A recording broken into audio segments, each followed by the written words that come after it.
பழனிமலை முருகனுக்கு பண்டாரம் தேடி வரும்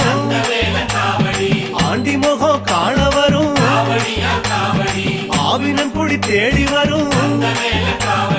கால்நடையா வந்த காவடி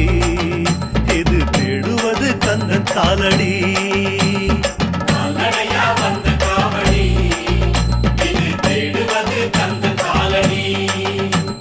பழுத்த பழம் தேடுதப்பா